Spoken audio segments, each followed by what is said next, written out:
Speaking of another planet, y'all followed the spacecraft that went up, had a brother on it, right? So you know this fact they put a nigga on it is something dangerous. First, they say to be an astronaut, you have to be bright and intelligent. To be a black man that would be stupid enough to take another trip with this boy, knowing how the first one worked out. Did y'all see him up there yesterday? Outside, 250 below zero. And they got him believing these gloves gonna keep you warm. But the brother was a true brother. He tried to hang with it. He didn't want to make white folks know they'd messed up. He hung with it as long as he could, and the brother said, got to get out of here. Hands cold. Oh, you see him up there with a white woman. And I don't know why y'all got so tricked with them white ladies. I mean, the one thing that got OJ in trouble, white woman can't know about that white lady. I knew that when I was a little bitty boy going to the movie, looking at Wolfman, Dracula, Frankenstein, all them horror movies written by a white boy, killing who? White women. I mean, you realize how dumb a white woman got to be to let Frankenstein catch her? I mean, here's a dude that moves a foot a week. The dumbest sister in the ghetto. I mean, the mentally retarded sister is too swift for Frankie to catch her.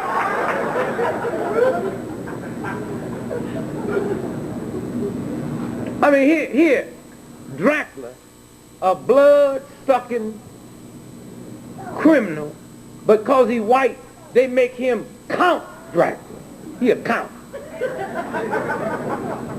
I mean, can you imagine a black cat get caught just finished robbing a bank and shot 3 people and say, what's your name, nigga? Say, Count Jabbo Jones. Somewhere. We have to, I mean, just look through this. So the brother out there walking around in space, 250 degrees below zero. The next assignment, you know when they send all brothers up, that's when they go into the sun. Yeah, that's the duty they're going to get there. They're going to send them from extreme cold to hot. And they'll be stupid enough to say, yeah, boss, let me go. I'm ready to go. Y'all look at the basketball game this week. All-star game. You see slavery all over again. Niggas in the field doing the serious work. White boys sitting on the bench with a clipboard trying to look intelligent. The whole game.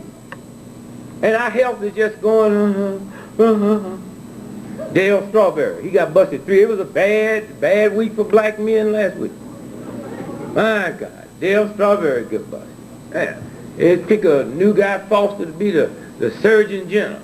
I knew that boy was in trouble when he said, yes, I delivered 10,000 babies, 10,203. So how many abortions? He said, I think 12.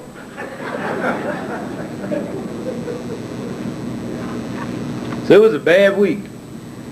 And then the astronaut the day before, if y'all followed it, when they was up there peeping into that Russian, did y'all see the images of the faces in the Russian? Did y'all see it or not? Yeah. Yeah. Did you notice there was welfare mothers from Chicago? Yeah. They can't get away from us. Yeah, they ran to the window up there thinking they was delivering some government cheese. And y'all can laugh at government cheese, but you ain't really had no real macaroni and cheese till you had it fixed with government cheese. And you can't get no government cheese just because you got some money or education or a good job. You can't get no government cheese on food stamps. No. Government cheese, you got to live in the right housing project. They drop that stuff by at 3 o'clock in the morning. Just drop it and leave. And you slip out and get it and act like you haven't got it. And if your oven can't hit 2,000 degrees Fahrenheit in 4 minutes, it don't even melt. And you know, most cheese, if you eat a lot of it, it kind of binds you up and make you constipated. Government cheese make you run diarrhea immediately. Just put it in your house, you start going to talk. But we got to take care of our body. And you know, you go through, and most of the stuff these boys be talking about, they stole it. You know, we go past Socrates, we'll find out where he learned that from. Know thyself. But that's what y'all better start doing, is knowing yourself. Because where this thing is going, and I say to you today, I didn't come here to scare you, I come here to tell you the truth. Information. Education is not power. Money is not power. Information is power.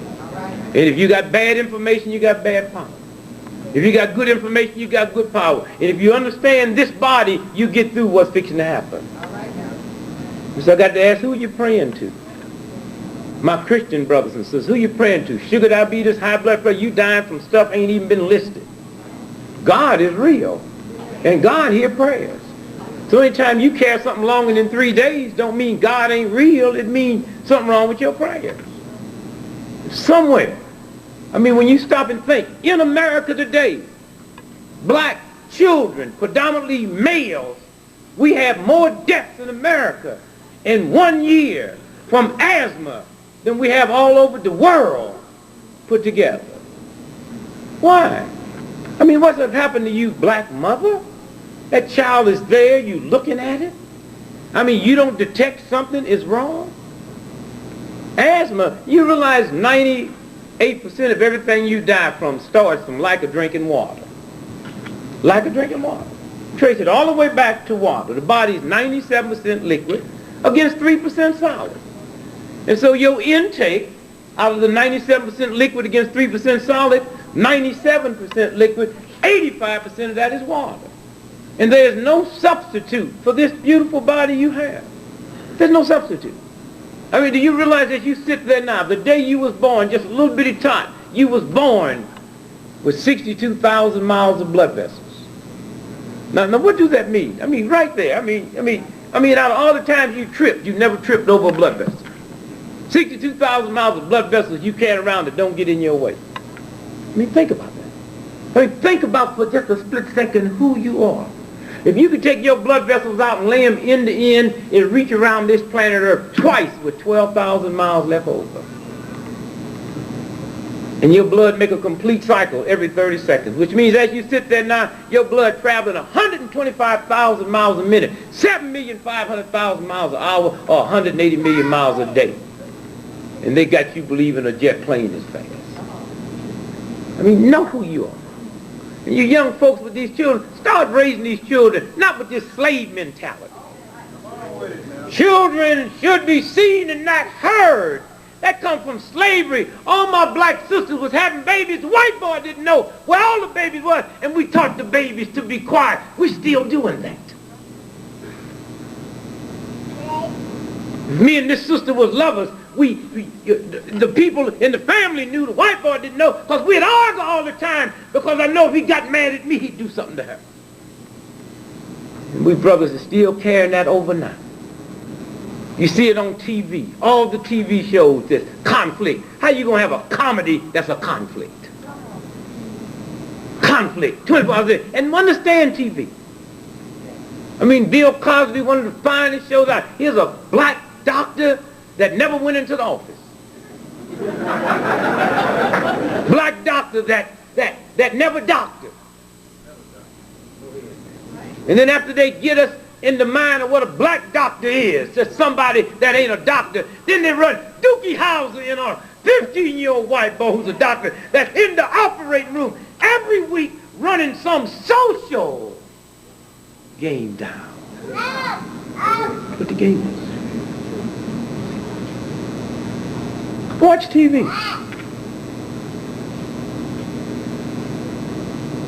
We'll put all the sets up right here now. You say, everybody in here, I give $10,000 a piece if you sit here and watch this with me for a month. All the networks. And anytime you see an apple or orange or grape or pear or raisin, you get 10 grand. I wouldn't have to give you a quarter. Then you got to ask, how is it I can watch all the networks for 10 months and don't see an apple? But 5 minutes, I see drugs, I see cigarettes, I see people drinking whiskey, I see all kind of perverted, degenerate sex patterns. What's that about? What's that about?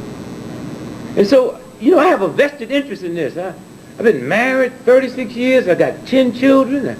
People say, well, you know, Greg, you got 10 children, a celebrity. We never read nothing. How scandal written. How you raise 10 children? No problem. Simple.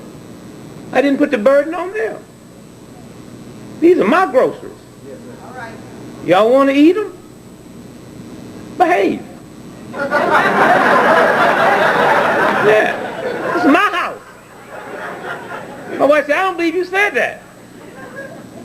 Anytime somebody say that to me, I say it again. It's my house. I still don't believe you said that. I don't believe you told your children that. So I told my one son, Christian, I said, go across the street to the copy place and get this copy 10 times. He came back. My wife said, well, I said, it's the deed to the house. I gave it to the children. I said, look, see if y'all see your name anywhere. My wife said, I don't believe you. I said, you look, see if you see your name anywhere. This is my house. Y'all in transit.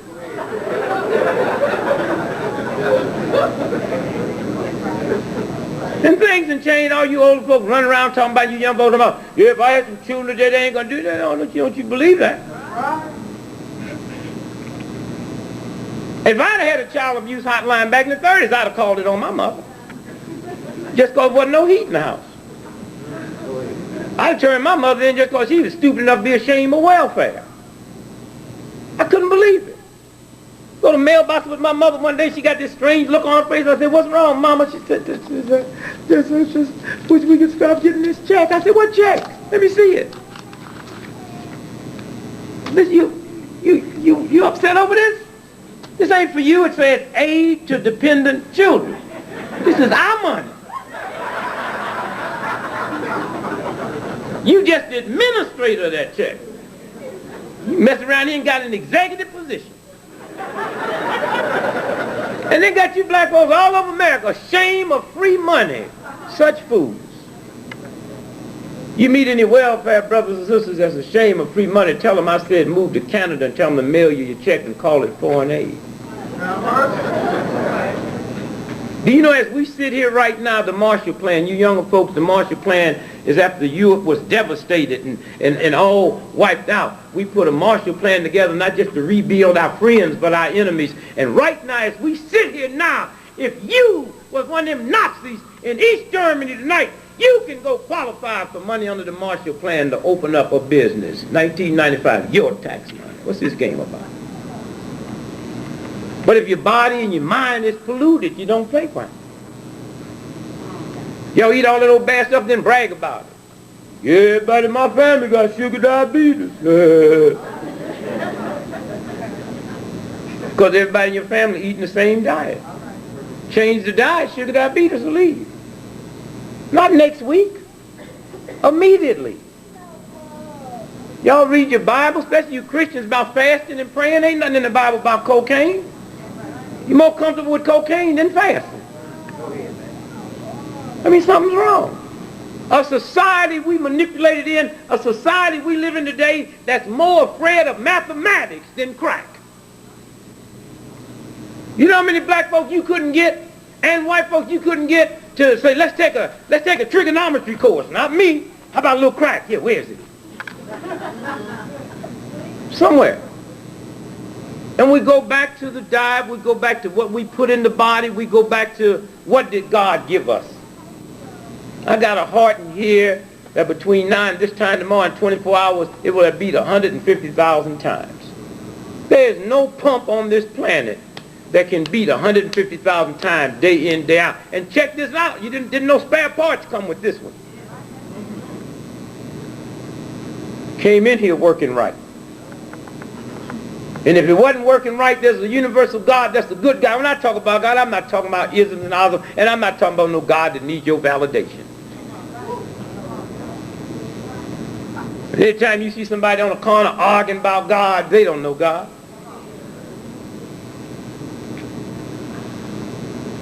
Somebody say, I don't believe in God, and some church folk want to argue. That's like some welfare mother telling Rockefeller he broke. And if you see Rockefeller arguing with her, I'm going to take my money out to Chase Manhattan. Because the boy in trouble. And so I say to you, you know, you got to be careful. I got on the plane in New York this morning. And right here. Come up here, brother, for a minute. See the date on that paper there? Not yet. It's right across the top. Maybe they'd have it on that. So I gave you the piece that didn't have it. That's the front cover. What's the date? February 11th, 1990. That's today. Okay, page 2. What's the headline? Page 2. Right there. Right there. What's the headline? Say it loud so they can hear you. Tuna cans are yanked at Pathmark. What does that mean? Okay, Pathmark is a little store. Oh. Big store in New York City. This is New York City now. They yanked the tuna this morning in Pathmark. Now read the first paragraph. And if they do it in New York, what do you think? Listen to this. Pathmark is pulling cans of blue... Loud so they can hear you, brother. Pathmark is pulling cans of blue bay tuna off the shelves of its new drugstores as a precaution after New York Newsday reported yesterday that a Chinatown food supply has been indicted for selling cat food as chunks. Cat food, that's all. That's all. Yeah. See, I want him to read it because y'all think I be playing. Okay. I mean, they said, now wait a minute now, this is New York City. No, thank you. This is New York City. So you know if they do that in New York, as hip as they are, what y'all might be eating here. I said, they got New Yorkers, New York, the Big Apple, hippest folks in the world. They run around eating cat. Think they got a tuna sandwich. And I was telling them, I said, you can tell if you're eating cat. I mean, all at once you get a strange feeling when a dog walk up. Y'all watch that O.J. trial? That's all they talk about, that old dumb dog. I don't never want a dog that can go get somebody after I'm killed. A dumb dog. This old dumb dog, after they kill him, he go get some help and leave. No. If I got a dog, if that dog won't go and bring you back before it happens, then me and that dog gonna have to have a little heart-to-heart talk. I mean, the whole game. I mean, the whole trial. I'm looking at the whole case. O.J. said in his book, in his tape, I went and bought it because something wrong. I mean, here's a black man in jail accused of killing 2 white folks, and let the nigga write a book. Let him put on a new shirt, new suit every day. Something wrong. I said, O.J., what is it? And big old headline said, O.J. is haunted by Nicole, haunts him. She comes to him every night in his dreams. Y'all see that? Yeah, every night. How many of y'all know that? He said that. Yeah, every night in my dream, she comes to me. If I knew the boy, I don't know him, I'd call him and say, when she come tonight, you ought to ask that wench who killed her.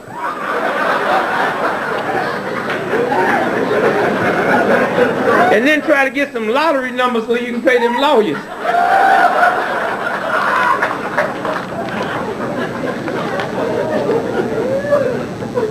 And poor little Cochran, he really messed up. He made the mistake of being too bright, too smart.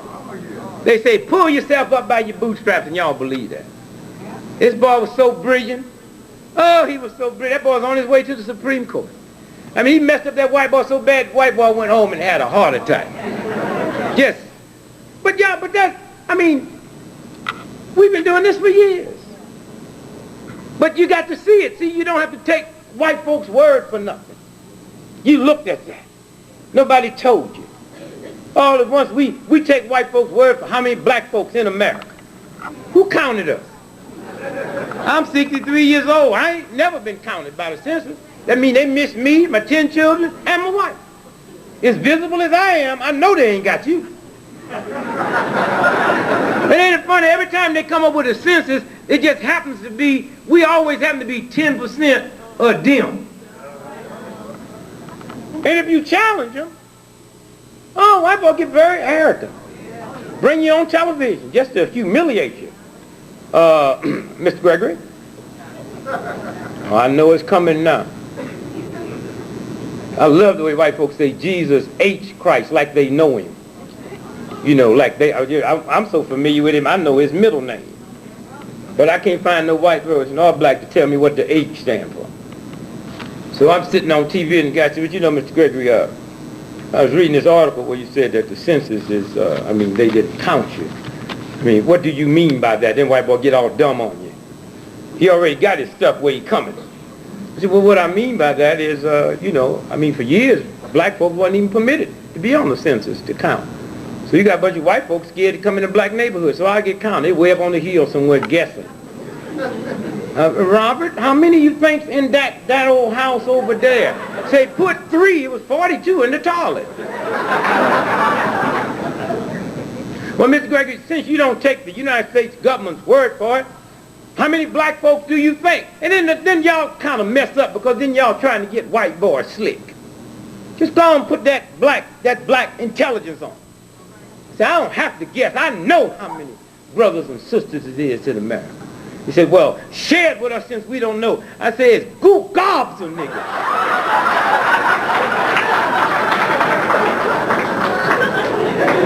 And you have to say it and look at it, don't back down.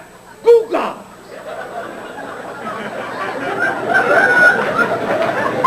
And by that time, that white boy hit all kind of computers because they be sitting there with that little desk like they smart. They be running all kind of stuff up in front of them. He had all kind of computers. Ask him again, did he say goo goo gobs or is he saying God gives or gobs or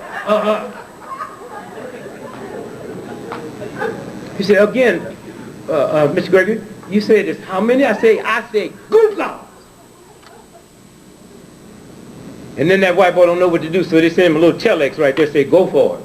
That means yon yon boy, you get out of this mess. And you can tell when they're getting ready to come at you, they clear their throat. Mr. Gregory, goo gobs. Could you explain to the audience how many is goo gobs? Now you can't go into none of that homeboy stuff. You got to get into white folks' vernacular.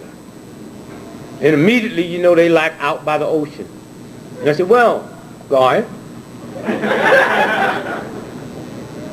have you ever been out in the open where, as far as you can see where the sky meets the ground? He said, oh, yes. I said, well, goo gobs mean there's some niggas on the other side of that.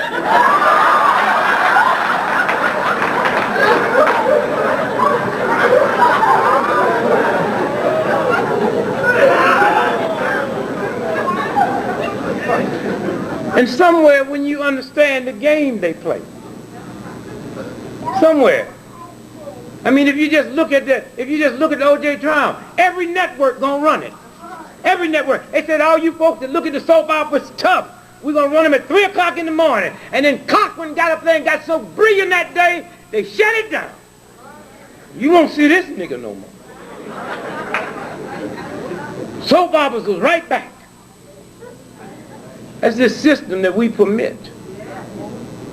This system that we keep feeding our young black males into these colleges that don't love us so they can get a football and outrun God.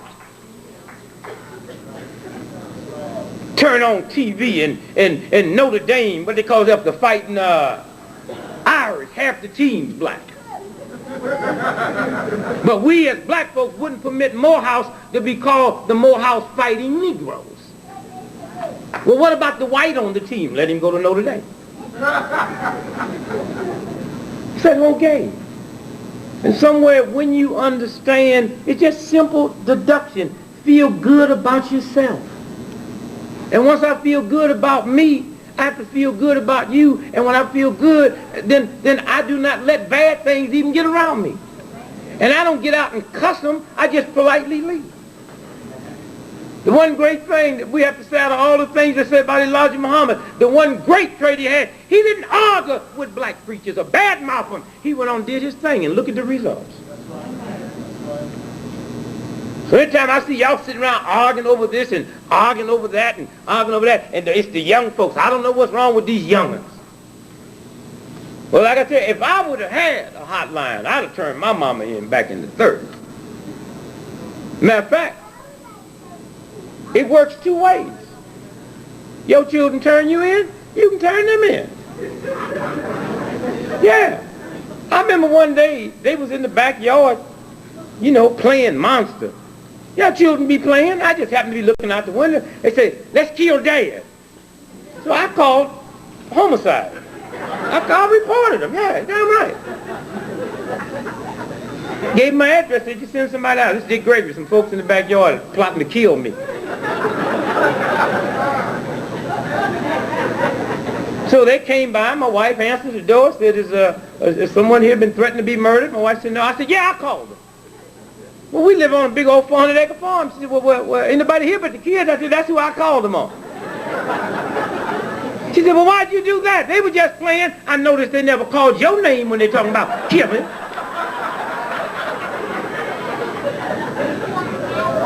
And so the police said, you know, these are your children. No, you better don't mess up now, because I will sue you.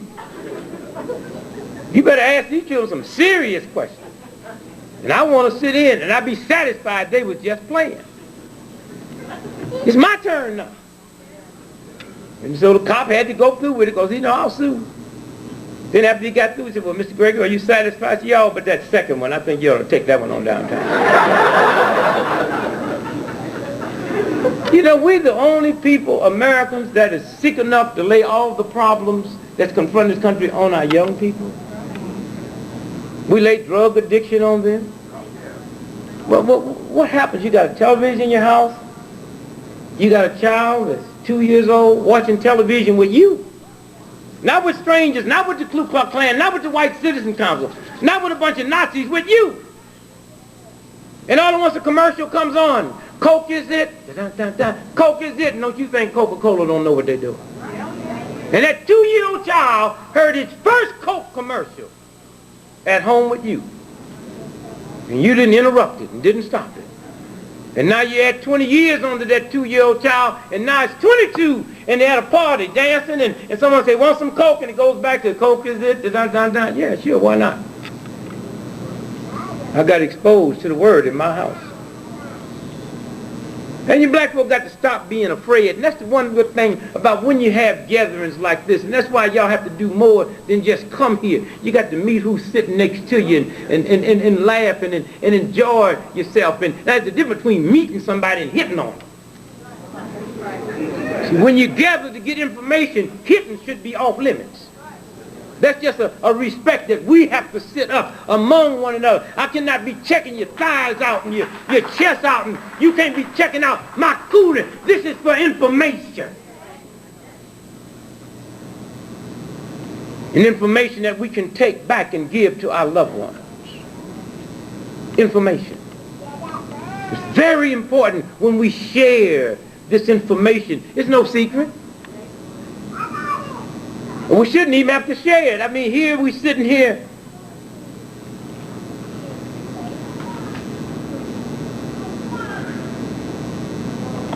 Peeling a white potato at home. You know that potato turned gray in your hand while you peeling it. And then you go to the supermarket, they got them potatoes already peeled and cut up, ready to be French fried, and they snowy white. And you don't even ask no questions. And when y'all ask questions, y'all got to stop asking the more intellectual questions to these dogs. Just get down, just ask a dumb question, just as dumb as they are.